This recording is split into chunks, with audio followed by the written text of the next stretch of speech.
രാവിലെ ബ്രേക്ക്ഫാസ്റ്റൊക്കെ കഴിച്ച് ഞങ്ങൾ ഹംപിയിലേക്ക് പുറപ്പെട്ടു. എപ്പിസോഡ് 1 പറഞ്ഞതിലൊരു തിരുത്തുണ്ട്. ഹോസ്പേട്ടിൽ നിന്ന് ഹംപിയിലേക്ക് ഏകദേശം 12 മുതൽ 15 കിലോമീറ്റർ ദൂരമുണ്ട്. ഹംപിയിലെ മോണ്യുമെൻറ്റ്സ് ഒക്കെ ഇങ്ങനെ പരന്ന് കിടക്കുകയാണല്ലോ, കിലോമീറ്റർ കണക്കിനുണ്ട്. അപ്പോൾ നമ്മൾ വളരെ പ്ലാൻഡ് ആയിട്ട് വേണം ഇപ്പോൾ ഒരു ദിവസത്തെയൊക്കെ സൈറ്റ് സീയിങ് ഷെഡ്യൂൾ ചെയ്യാൻ. പോകുന്ന വഴിയൊക്കെ ഒരു ഗ്രാമാന്തരീക്ഷം ഉള്ള ഒരു വഴികളാണ്, ചെറിയ വഴികളാണ്. കാളവണ്ടികളും കാളവണ്ടിയിൽ ഒരുപാട് സാധനങ്ങളൊക്കെ കയറ്റി പോകുന്ന കാഴ്ചയാണ് സാധാരണ കാണുക. തളരികെട്ട ഗേറ്റ് ഒരു പ്രധാന കവാടമാണ്. ഹംപിയിലേക്കുള്ള മോണ്യുമെൻറ്റ്സിലേക്ക് പോകുമ്പോൾ അധികവും നമ്മൾ ഇതിൻ്റെ ഉള്ളിൽ കൂടിയാണ് ബാക്കിയുള്ള മോണ്യുമെൻറ്റ്സിലേക്കുള്ള യാത്ര. ഇതുവഴി പോകുന്നത് നമ്മൾ സ്റ്റിൽ ഒരു ഗ്രാമത്തിലൂടെയാണ്. അപ്പോൾ നമുക്ക് കാളവണ്ടിയിൽ അവരുടെ ലോക്കലായിട്ടുള്ള കൃഷി ചെയ്യുന്ന ഉൽപ്പന്നങ്ങളൊക്കെ കയറ്റി അവർ പോകുന്ന കാഴ്ചകളൊക്കെ നമുക്ക് ഒത്തിരി കാണാൻ പറ്റും. ചെറിയ ചെറിയ വഴികളാണ്.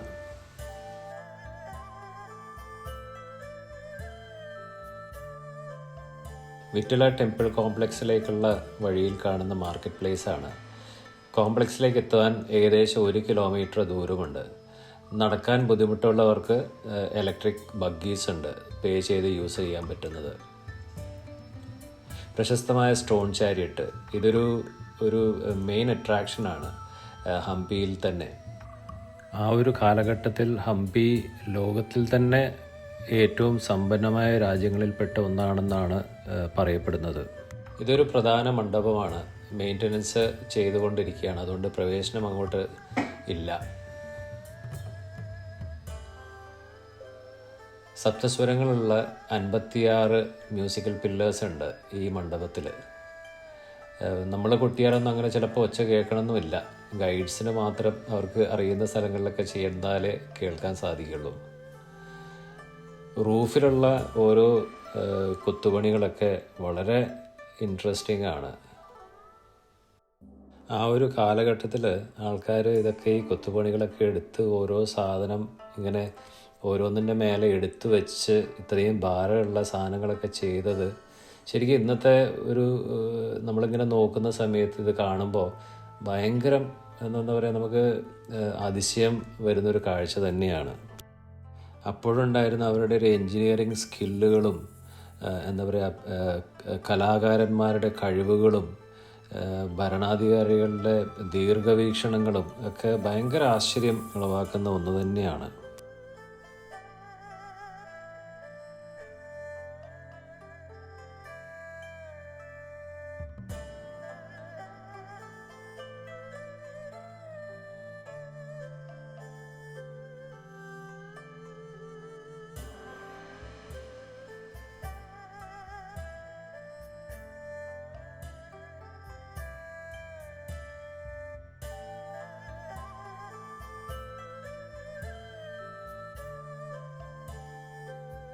ഈ 4 തൂണുകൾ ഇവരുടെ ഒരു കൺസ്ട്രക്ഷൻ പ്രോസസ്സിൻ്റെ ഒരു എക്സാമ്പിളാണ്.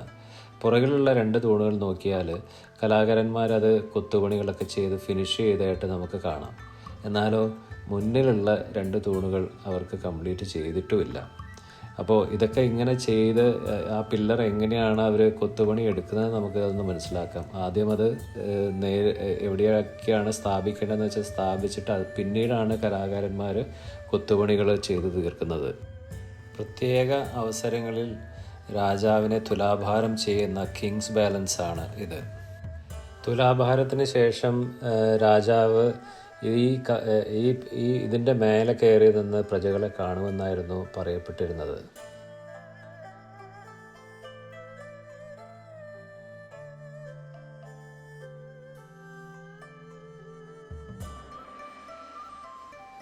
തുംഗഭദ്ര നദീതീരത്താണല്ലോ ഹംപി സ്ഥിതി ചെയ്യുന്നത്.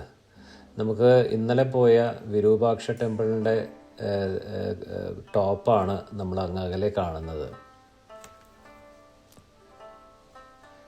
ഹംപി ചുറ്റുവട്ടത്ത് ഇതേപോലെ മുഴുവനും ഒരു റോക്കി ഏരിയയാണ്. നമ്മൾ എവിടെ നോക്കിയാലും ഇങ്ങനത്തെ ഒരു കാഴ്ചയാണത് കാണാൻ പറ്റുക. വിത്തല ടെമ്പിൾ കോംപ്ലക്സിൻ്റെ ഒരു ഭാഗത്ത് തന്നെയാണ് ഈ നരസിംഹ ടെമ്പിളും. ഈ പുഷ്കരണി നമുക്ക് പല സ്ഥലങ്ങളിലായിട്ട് കാണാം. ഇത് വിട്ടല ക്ഷേത്രത്തിലേക്ക് വരുന്ന വഴിക്ക് ഉള്ള ഒരു സ്റ്റെപ്ഡ് ടാങ്ക് എന്നാണ് ഇത് പറയാം. പുഷ്കരണി എന്നാണ് അറിയപ്പെടുന്നത്.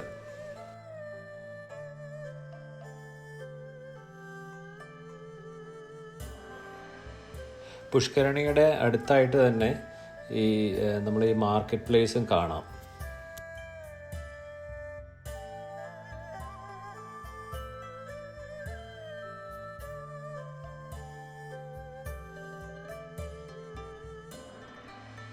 ഇതാണ് ക്വീൻസ് ബാത്ത്. ഇതായിരുന്നിരിക്കണം അന്നത്തെ രാജ്ഞിയുടെ സ്വിമ്മിംഗ് പൂൾ എന്നൊക്കെ പറയാൻ പറ്റുന്നത്. ഇതിൻ്റെ ഒരു ആർക്കിടെക്ചർ ഒരു ഇൻഡോ ഇസ്ലാമിക് ആർക്കിടെക്ചറാണ്. ആൻഡ് ഇതിലേക്ക് വെള്ളം കയറുവാനും പിന്നെ അതായത് ഈ ടാങ്ക് ഫില്ല് ചെയ്യാനും അതേപോലെ തന്നെ വെള്ളം ഒഴുകി കളയാനുള്ള ഡ്രെയിനേജ് സംവിധാനങ്ങളൊക്കെ ഇതിൽ തന്നെയുണ്ട്. ഒറ്റക്കല്ലിൽ തീർത്ത ഒരു വാതിലായത്. എന്താ അല്ലേ, അതിശയം തോന്നും. അതൊക്കെ ഒന്ന് എടുത്ത് പൊന്തിക്കാനൊക്കെ എന്ത് പാടായിരിക്കും അന്നത്തെ കാലത്ത്. ഇന്നത്തെ പോലെ ക്രെയിനും ഇതൊന്നും ഇല്ലല്ലോ. ആനയും ഇതൊക്കെ ആയിരിക്കണം ഉപയോഗിച്ചിരുന്നത്. റോയൽ എൻക്ലോഷർ ഇതൊരു വലിയൊരു ഏരിയയാണ്. ഇവിടെ മഹാനവമി ഡിബ്ബ എന്ന് പറയുന്ന ഒരു വലിയ പ്ലാറ്റ്ഫോം ഉണ്ട്. ഇതിൻ്റെ മേലെ നിന്നായിരുന്നു രാജാവും രാജാക്കന്മാരുടെ ചിലപ്പം ഗസ്റ്റുകൾ ഒക്കേഷൻസിൽ, മഹാനവമി അല്ലെങ്കിൽ ദസറ പോലത്തെ ഒക്കേഷൻസിൽ പല ഫങ്ഷൻസ്, ഇപ്പോൾ ഡാൻസ് ആണെങ്കിലും പല കലാപരിപാടികളോ അല്ലെങ്കിൽ അങ്ങനത്തേതൊക്കെ കണ്ടുകൊണ്ടിരുന്ന ഒരു പ്ലാറ്റ്ഫോമാണ് ഈ മഹാനവമി ഡിബ്ബ. ഇതിൻ്റെ മേലെ കയറി നിന്ന് കഴിഞ്ഞിട്ടുണ്ടെങ്കിൽ നമുക്ക് കാണാൻ പറ്റുന്നത് ഒരുപാട് കോംപ്ലക്സ് വാട്ടർ സിസ്റ്റംസാണ്. അതിൽ പുഷ്കരണിയുണ്ട്, എന്താ പറയുക, പബ്ലിക് വാട്ടർ കുളിക്കാനുള്ള സ്ഥലങ്ങളുണ്ട്. അതുപോലെ ക്വീൻസ് ബാത്തിലേക്കുള്ള എന്താ പറയുക വെള്ളമൊക്കെ ഇവിടെ നിന്നാണ് സപ്ലൈ ചെയ്തുകൊണ്ടിരിക്കുന്നത്. അതുപോലെ തന്നെ തുംഗഭദ്ര നദിയിൽ നിന്ന് വരുന്ന എക്വാഡക്റ്റിൽ കൂടെയുള്ള ഇതിലേക്ക് വരുന്ന എന്താ പറയുക വെള്ളം സപ്ലൈ ചെയ്യുന്ന ആ സ്റ്റോൺ കൊണ്ടുള്ള എക്വാഡക്റ്റ് പോലും നമുക്കിവിടുന്ന് കാണാൻ പറ്റും. വളരെ ഇൻട്രസ്റ്റിംഗ് ആണ്. അതേപോലെ തന്നെ ഒരു അണ്ടർഗ്രൗണ്ട് സെല്ലാറും ഇവിടെയുണ്ട്. പണ്ട് കാലത്തെ നിർമ്മിതികളിൽ ഏറ്റവും കൂടുതൽ നമ്മൾ ഈ വലിയ ഭാരമൊക്കെ ചുമക്കാൻ വേണ്ടിയിട്ട് ഉപയോഗിച്ചിരുന്നത് ആനയും കുതിരകളൊക്കെ ആയിരുന്നല്ലോ. അപ്പം പല സ്ഥലങ്ങളിൽ നമ്മൾ ഇന്ത്യയിൽ ചുറ്റി നടന്ന് കാണുമ്പോഴും ഇവരുടെ പിന്നെ ഫൗണ്ടേഷൻ അല്ലെങ്കിൽ ആ ലോവർ എൻഡിൽ എനിക്ക് തോന്നുന്നു അവരുടെ ഒരു റെക്കഗ്നീഷൻ പോലെ ആനകളെയും കുതിരകളുടെയൊക്കെ ഒരുപാട് കൊത്തുപണികൾ നമുക്ക് കാണാൻ പറ്റും. ഇതിനിടയിൽ ഷീയ വൃക്ഷാസനം ഈ മണ്ഡപത്തിൽ വെച്ച് ചെയ്യാനുള്ള ഒരു പരിശ്രമത്തിൻ്റെ കാഴ്ചയാണ് ഈ കാണുന്നത്.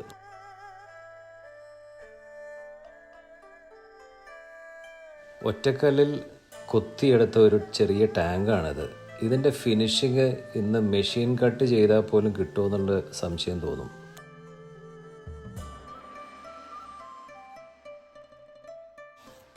കറുത്ത സ്റ്റോൺ കൊണ്ടുണ്ടാക്കിയ ഒരു പുഷ്കരണിയാണിത്. ഇത് റിലീജിയസ് പ്രാക്ടീസസിന് വേണ്ടിയിട്ടാണ് മെയിനായിട്ട് ഉപയോഗിച്ചിരുന്നത്.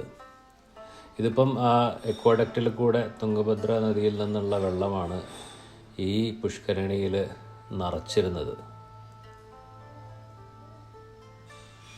അതേപോലെ തന്നെ ഇതിൻ്റെ ഈ പടവുകളിൽ പഴയ കന്നഡ ലിപികളിൽ ഒരുപാട് എഴുത്തുകൾ കാണുകയും ചെയ്യാം.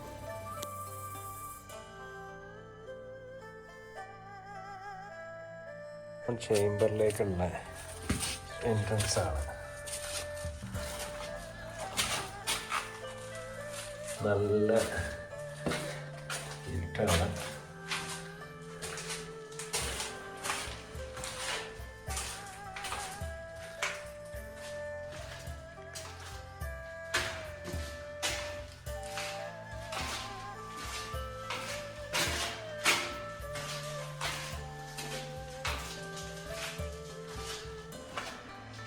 ഇതിൻ്റെ ഉള്ളിൽ വന്നു കഴിഞ്ഞാൽ ഈ ടാങ്കിൻ്റെ ഉള്ളിലേക്ക് എത്തി.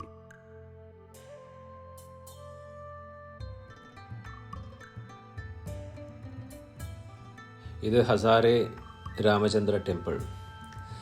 ഇതിൻ്റെ ഉള്ളിലെ തൂണുകൾ, ഈ 4 തൂണുകൾ ബ്ലാക്ക് സ്റ്റോൺ കൊണ്ടാണ് ഉണ്ടാക്കിയിട്ടുള്ളത്. അതിൽ വിഷ്ണുവിൻ്റെ പല അവതാരങ്ങളാണ് കൊത്തിവെച്ചിരിക്കുന്നത്.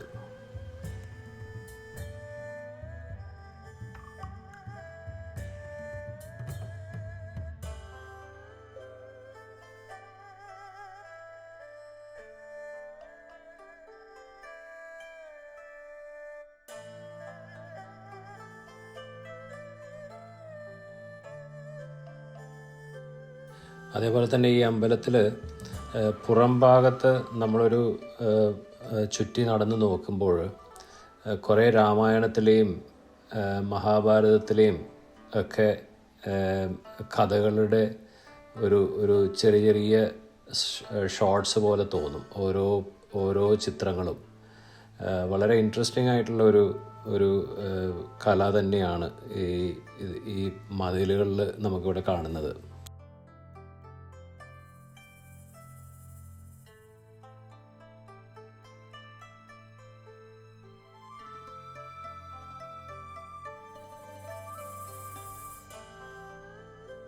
ഇതാണ് ലോട്ടസ് മഹൽ. ഇതും ഒരു ഇൻഡോ ഇസ്ലാമിക് ആർക്കിടെക്ചർ സ്റ്റൈലിൽ നിർമ്മിച്ചിട്ടുള്ള, അതായത് പണ്ട് കാലത്തൊക്കെ ഇത് നമ്മൾ പ്ലാസ്റ്ററൊക്കെ ചെയ്ത് പെയിൻറ് ചെയ്തിട്ടുള്ള ഒരു സ്ട്രക്ചറായിരുന്നു. ഇപ്പോഴും വളരെ മനോഹരമായിട്ടുള്ള ഒരു സ്ഥലം തന്നെയാണ് അത്. പ്രത്യേകിച്ചും അതിൻ്റെ ചുറ്റുവട്ടത്തുള്ള മരങ്ങളും ഇതൊക്കെ കൂടി ആവുമ്പം ഭയങ്കര ഭംഗിയാണ്. അതിൻ്റെ അടുത്തൊരു കിണർ കൂടെ കാണാം ഒരു സൈഡിൽ.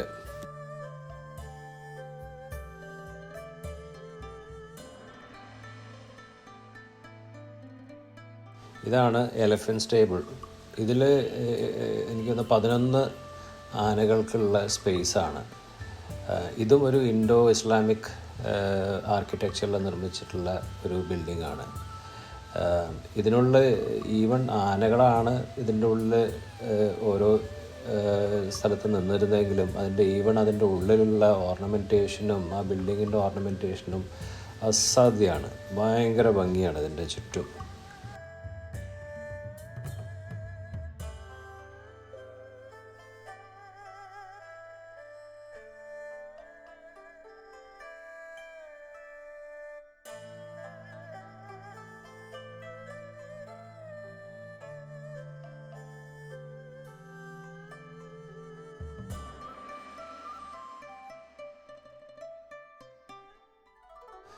എലഫൻറ്റ് സ്റ്റേബിളിൻ്റെ ഏകദേശം അടുത്ത് തന്നെയാണ് ട്രഷറി ബിൽഡിംഗ്.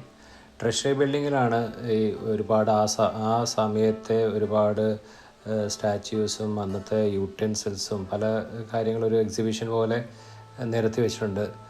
നമുക്ക് വേണമെങ്കിൽ പോയി കാണാം. അതിൻ്റെ അടുത്ത് തന്നെ വേറൊരു മ്യൂസിയം ഉണ്ട്. അതിലും ഈ പറഞ്ഞ പോലെ കുറേ ആർട്ടിഫാക്ട്സ് വീണുപോയതും പൊട്ടിയതും അങ്ങനത്തതൊക്കെ സൂക്ഷിച്ചു വെച്ചിട്ടുണ്ട് കാണുവാൻ വേണ്ടിയിട്ട്.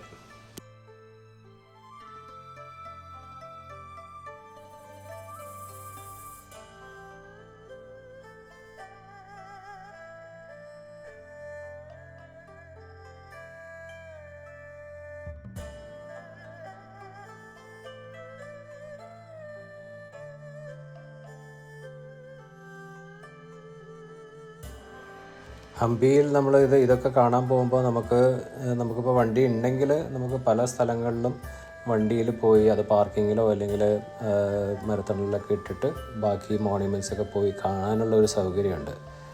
അതുമല്ല ഇതിൻ്റെ ഇടയിലൊക്കെ ചെറിയ ചെറിയ ഗ്രാമങ്ങളും ഉണ്ട്. അപ്പോൾ നമുക്ക് ഗ്രാമങ്ങളുടെ ഉള്ളിൽ കൂടെയുള്ള വഴികൾ, അവരുടെ ജീവിതം, അതുപോലെ തന്നെ അതിൻ്റെ സൈഡിൽ കൂടെ ഒഴുകുന്ന തുംഗഭദ്ര നദി, അതിൽ നിന്ന് ജീവിക്കുന്ന ഗ്രാമം, അങ്ങനെ ഒരു ഭയങ്കര രസമുള്ള കാഴ്ചകളാണ് നമുക്ക് ഈ ഹംപി ഓവറോൾ നമുക്ക് തരുന്നത്. വിശദമായിട്ട് നമ്മൾ ഹംപി കാണണമെന്ന് വെച്ചിട്ടുണ്ടെങ്കിൽ എനിക്ക് തോന്നുന്നൊരു ഒരാഴ്ച എടുക്കും. ഇതൊക്കെ ചരിത്രങ്ങളൊക്കെ പഠിച്ച് അതൊക്കെ നമ്മൾ കോറിലേറ്റ് ചെയ്തൊക്കെ ഓരോ സ്ഥലങ്ങളും കാണുകയാണെങ്കിൽ ഒരുപാട് സമയമെടുക്കും. പക്ഷേ ഞങ്ങളൊരു ദിവസത്തെ ഞങ്ങളുടെ ഷെഡ്യൂൾ വെച്ചിട്ട് നമ്മൾ അത് മെയിൻ ഇമ്പോർട്ടൻസ് സ്ഥലങ്ങൾ നമ്മൾ കണ്ടു തീർക്കുകയാണ് ചെയ്തത്.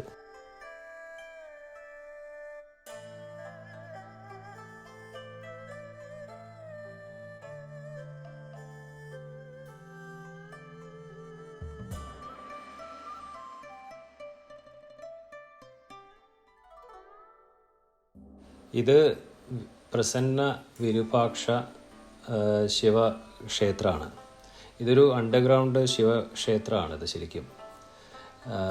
ഞങ്ങളവിടെ പോയ സമയത്ത് എനിക്ക് തോന്നുന്നു അതിന് കുറച്ച് ദിവസം മുമ്പോ എങ്ങാണ്ട് മഴ പെയ്തപ്പം അതിൻ്റെ അടിയിലേക്ക് വന്നിട്ട് ആ വെള്ളമൊക്കെ കെട്ടിക്കിടന്ന് എന്താ പറയുക, വവ്വാലിൻ്റെയൊക്കെ കാഷ്ടമൊക്കെ കൂടിയിട്ടൊരു വൃത്തി ഇല്ലാത്തൊരു അവസ്ഥയിലായിരുന്നു.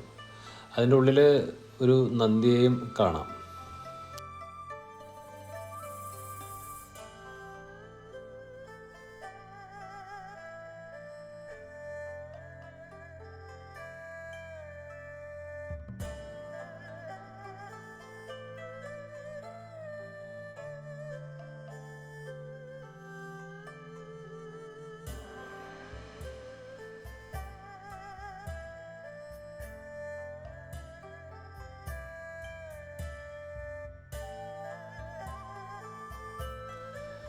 ഇതാണ് ലക്ഷ്മി നരസിംഹ ക്ഷേത്രം.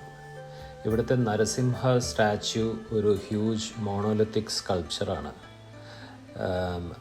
നരസിംഹം ആക്ച്വലി വിഷ്ണുവിൻ്റെ 4ാമത്തെ അവതാരം കൂടിയാണ്. ഫോർച്യൂണറും ഞങ്ങളുടെ കൂടെ യാത്ര ആസ്വദിക്കുകയാണെന്ന് തോന്നുന്നു. ഗണപതിയുടെ ഒറ്റക്കല്ലിൽ തീർത്ത ഏകദേശം ഒരു 2.5 മീറ്റേഴ്സ് ഉയരമുള്ള ഒരു സ്റ്റാച്യു ആണിത്. ശശിവേഗലു ഗണേശ എന്നാണ് അറിയപ്പെടുന്നത്. അങ്ങനെ വൈകുന്നേരമായി. ഞങ്ങൾ അവിടുന്ന് വീണ്ടും ആ മല നടന്ന് കയറി വീണ്ടും ഇന്നലെ പോയ ഹേമകൂട മല സ്ഥിതി ചെയ്യുന്ന ആ ഭാഗത്തേക്ക്, ആ കുന്നിൻ്റെ മറുവശം ഹേമകൂട ഹില്ലാണ്. അവിടെ നിന്ന് നോക്കിയാലാണ് താഴത്തേക്ക് വിരൂപാക്ഷ ടെമ്പിളൊക്കെ കാണുന്നത്.